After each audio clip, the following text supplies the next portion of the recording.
a film brought to us by Orion Pictures, which has been terminated. Oh my God. We're off to a great start. Orion went bankrupt. I always remember Orion from RoboCop and UHF. Yes. I remember them fondly. They put out quality work. They were a couple notches above, like, Canon films. There are many heroic black characters in this film. If you want to see them, they're all there. There's a young man, albeit he has a paper bag over his head. How dirt cheap was this movie? It was a very low budget film. I think most people know this, but I mean... As far as the actual budget, I'm not sure. I know this is James Cameron's second film. I think his first film was Piranha 2. Piranha 2, The Spawning, which I watched in preparation for this commentary, and I really didn't need to.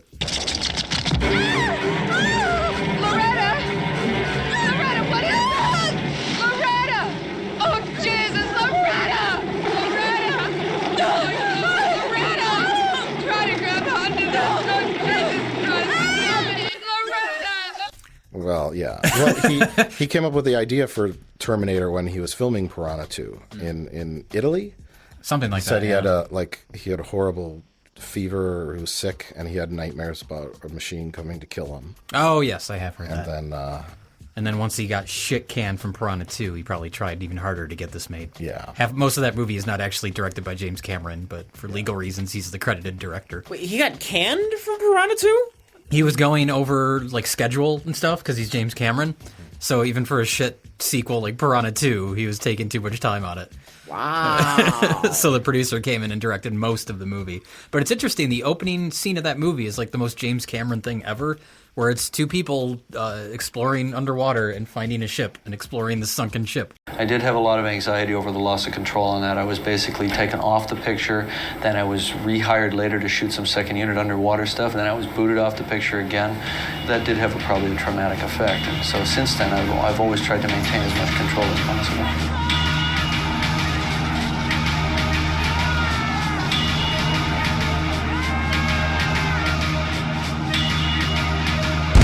Like, I love the look of the effects in this movie. All the miniatures and rear screen projection and...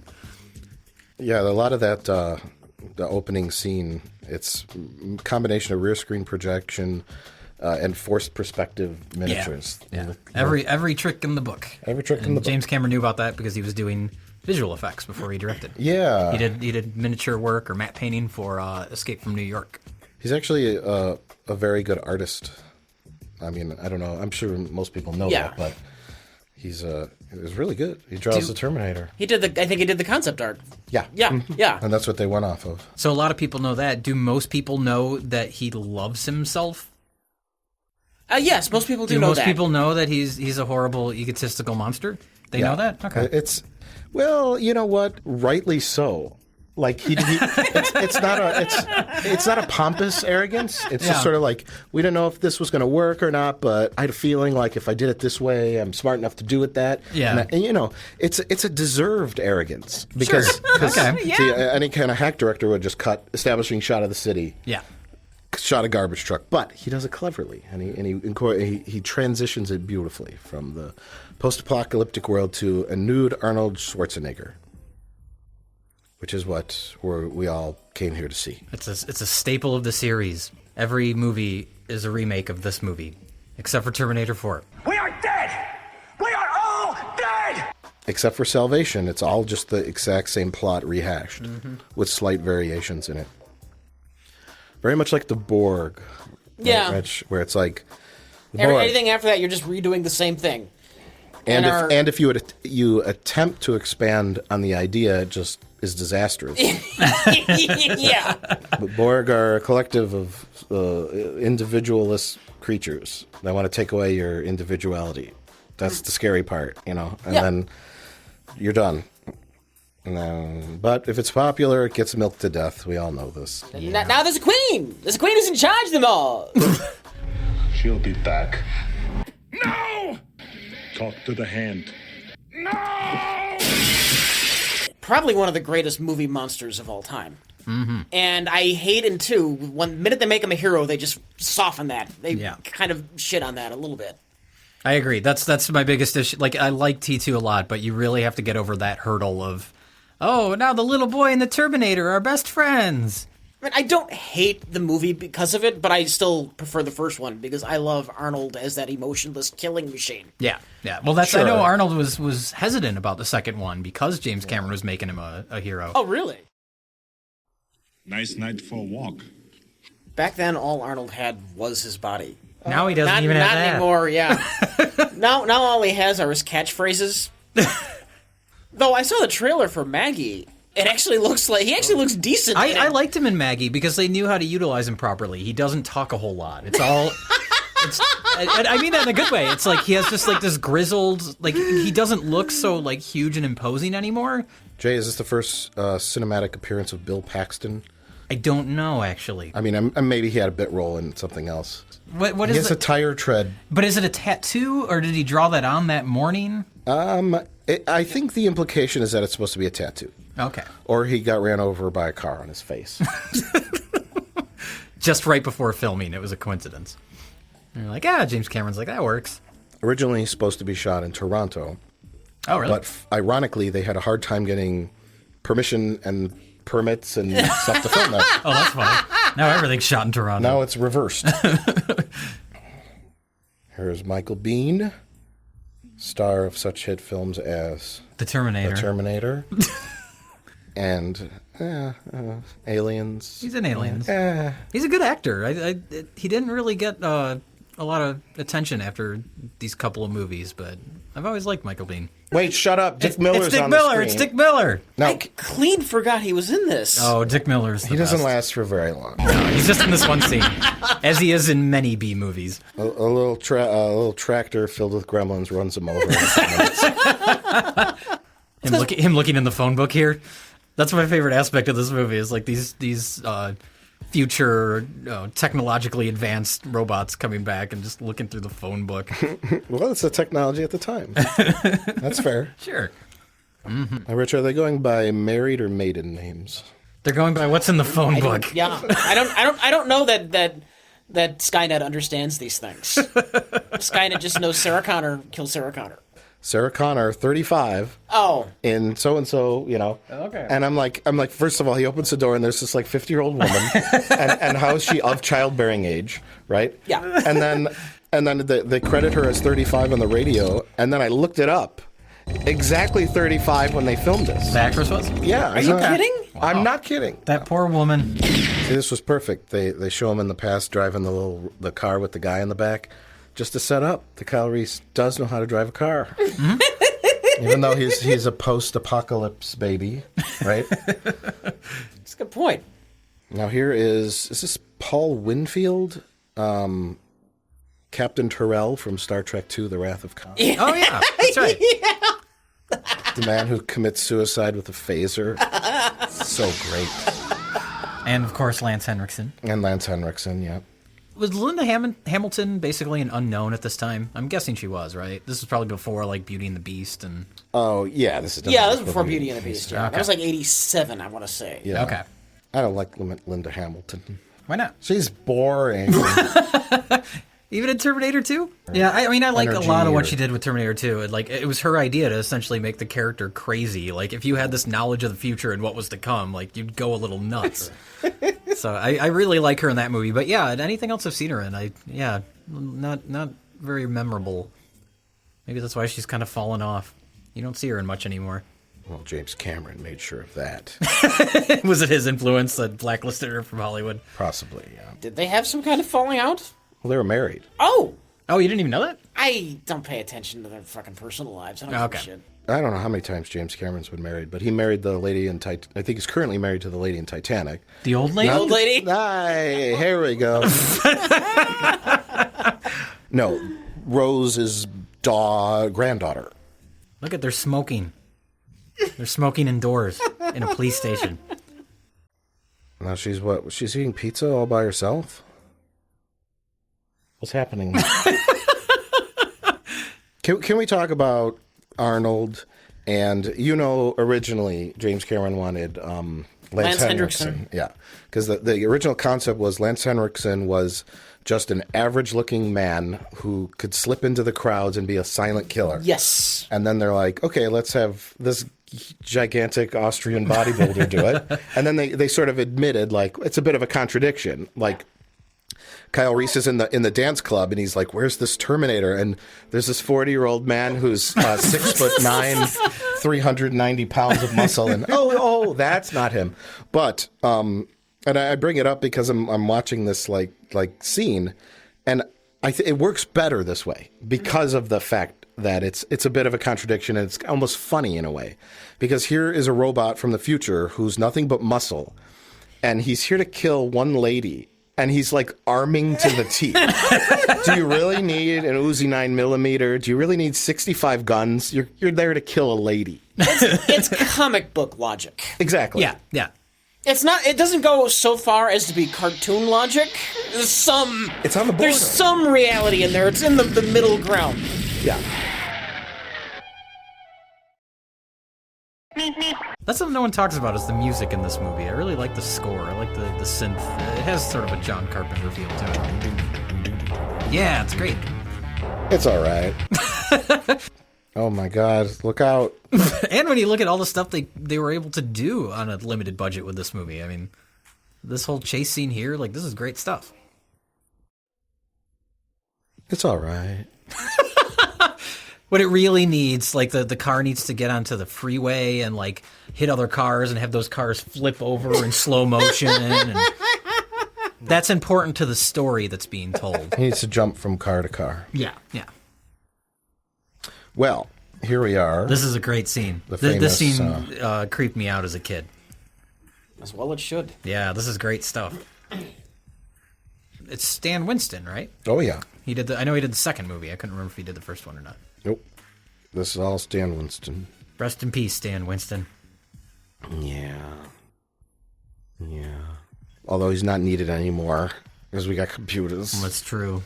Stan Winston's probably responsible for more memorable movie monsters and characters than anyone else. He did this, Predator, Jurassic Park, Aliens. Yeah. That's why he's famous. Galaxy Quest. Did he do Galaxy Quest? Those fucking monsters in Galaxy Quest are awesome. There's the leather jacket we all know and love. Yes, yeah. Now, this is, of course, the famous I'll be back scene. Everyone talks about this scene, and everyone remembers it, but no one gives credit to the desk clerk. He had to tell someone he was going to be back. Right, and everyone remembers this, but no one remembers him. Yeah. So, I looked him up. His name is Bruce Kerner. This was his only film role. Really? Negative. Bruce Kerner starred alongside William Shatner in the 1961 movie The Explosive Generation. Go on. Then what? Although information from various sources differ, it is most likely he played the character Stephen.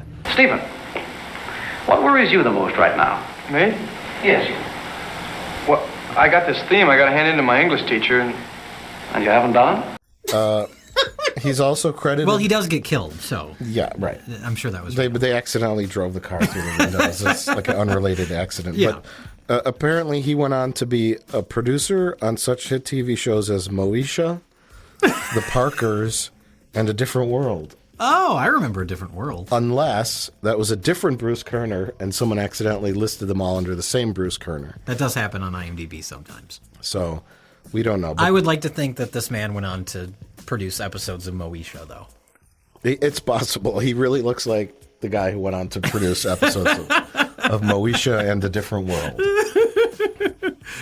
Now, remember this, Rich? In films, when people would get shot with guns and there would be squib explosions on their chest. Yeah.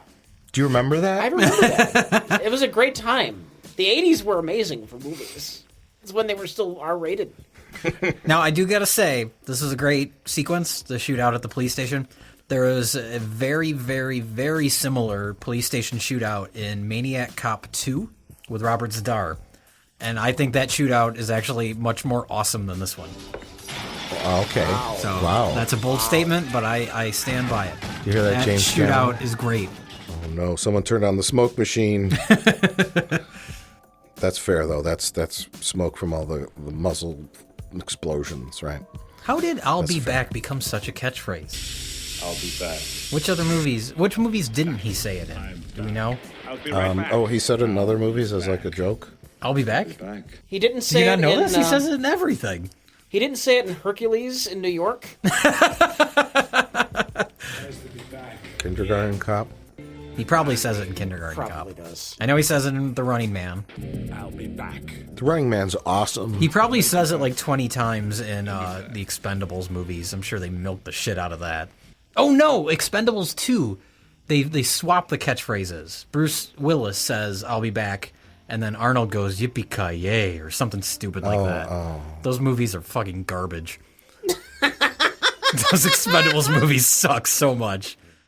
They never really consider, though, the butterfly effect at all. They got to. That's something I wanted to mention. Is the Terminators have no regard for that because they're just constantly killing everybody. Yeah, John Connor is the guy who grows up to be the leader of humanity. But what if one of those police officers taught him some really important lessons that help him become that man?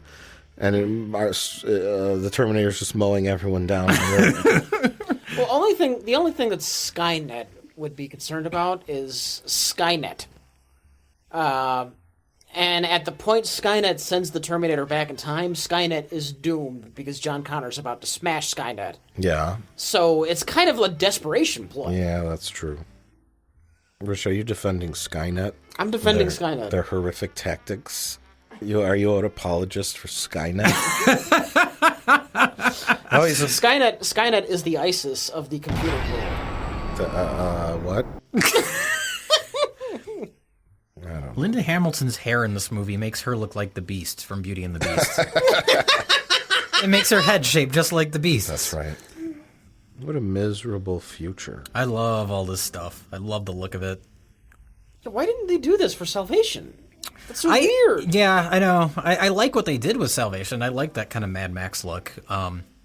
But if you're making a sequel, you should try and stay, with similar visuals to connect everything. Kyle Reese and what he's wearing in this scene, the Nintendo game Metal Gear just kind of ripped off like a still from this movie and as the cover art. Really? Yeah, I mean they kind of redrew it. They did like an art. Wait, version that's of creepy. Look at that. That's so awesome. That's awesome. Anyway, continue. When I was a kid, everybody thought that the Metal Gear games were connected to the Terminator movie. What's with video games ripping off like cult movies? Because what's the one that rips off Bruce Campbell in Army of Darkness, where they take like his lines from that movie? Oh, Duke Nukem. Hail to the king, baby. Hail to the king, baby. I have come here to chew bubblegum and kick ass. And I'm all out of gum. The famous Tiki Motel. What's famous about it? I don't know. Terminator was shot there. Yes. That's what it's famous for. It could have been the location of other movies. I'm sure it was. If it's an LA hotel. That's the hotel that Arnold Schwarzenegger stays at in Commando. Sure, why not? The hotel Arnold Schwarzenegger brought his maid to. I filmed the movie once here. Don't tell Maria. Did you know the Terminator, one of the original choices for the Terminator was O.J. Simpson? Oh, yes, I did hear about that. Is this true, or are you setting up a joke? No, this is true. It's okay, true. wow, Yeah. I didn't know that. I mean, it would have been really ironic, O.J. Simpson. The Terminator. The Terminator, yeah. Yeah. Saying because once O.J. Simpson had to sit out a season in football, and he said, "I'll be back." Oh, okay. At the end of the season. What did you guys think I was referencing? When Kyle Reese leaves Sarah Connor alone in the hotel room, I thought it was really irresponsible of him to hand her a pistol. Why? Because I would just say, if the Terminator comes, just run. That's a fair point. He should know much better that even if she unloads that entire pistol into his face, she's not going to come anywhere near stopping him. Also, it's going to slow her down. She takes her time to start shooting at it. Exactly. Yeah. Now, is this the famous tunnel from Back to the Future 2? No, this looks like it's more in a downtown setting. I'm assuming there's many tunnels like this that go through mountains. The Los tunnel in Back to Angeles the area. Future 2 is in Griffith Park. Okay. Well, they've shot some of this in Griffith Park. Yeah, the opening was. And then here's another famous reference or redo is the Get Out, which is, of course, the helicopter scene. And Yeah, I'll be back, get out, come with me if you want to live. Those are the 3 lines that they have to put in every Terminator movie till the end of time. Here's this I found interesting. You could see Linda Hamilton just like kind of hobbling, and she right before filming she broke her ankle. Oh, and so they structured the whole schedule around her filming anything where she had to move or run last. So at least it works because she was just in a car accident. Sure, that works. Yeah, right. It plays normally, and this is a miniature. I never knew that. And they did it twice. The first attempt, they had a little string on the axle of the front car, and then when they went to pull it, the axle broke on the model and the whole cab collapsed. And then it blew up like awesomely, and they're like, oh, wow, we got to redo it. I can relate to that. We got to build a whole nother miniature truck.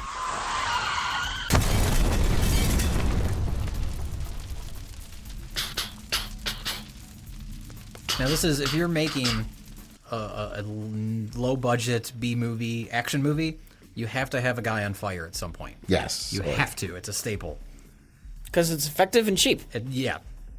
Going back to Maniac Cop 2, the end of that movie, the Maniac Cop is just on fire while he's throwing all these prison inmates around. It's great. What is it with you and Maniac Cop? I just love it. I love Maniac Cop 2. Maniac Cop 2 is a great fucking movie. But not Maniac Cop 1. Maniac Cop 1's okay. Maniac Cop 2 is where it's at, though. Did they go downhill after 2? Well, they only made one more after that, and it was a disaster. The director wanted... Ellen Smithy is credited. Oh, my God. Yeah, he wanted his name taken off. Kyle. We did it. Guess what? It's not over, though. Good thing no police or anyone comes. Nobody noticed this giant explosion. 2 hours after we blow up a tanker truck. That's so awesome. That is just so awesome. When I was a kid, I loved this. Yeah. This robot is coming out of the fire. Mm-hmm. Oh, yeah, it's great. Do you guys remember the teaser ad for Terminator 2? No. Where it shows like the assembly line that's building the Terminators. It's great. It's not. It was shot specifically as a teaser. It wasn't. It's nothing in the movie. Oh, it was so cool. I have to track this down. I kind of remember. I'm sure it's on YouTube. But this was smart of him to turn on all the machines to distract his. Yeah. And this is similar to the ending of T2. Yes, factory. Them in some sort of factory. We all know James Cameron loves dimly lit, machine-filled factories. Yeah. And you know what? I love them too. Luckily, James Cameron did not discover the overuse of blue gels. Yeah. Until after this movie. Yeah. Has there ever been a more awesome-looking robot? Than that arm that's moving around? Yeah, the can. Yeah. Than the machine in the factory. No, that's a pretty awesome robot. I never liked her, Linda Hamilton's final line to the Terminator, that you're terminated, fucker. No?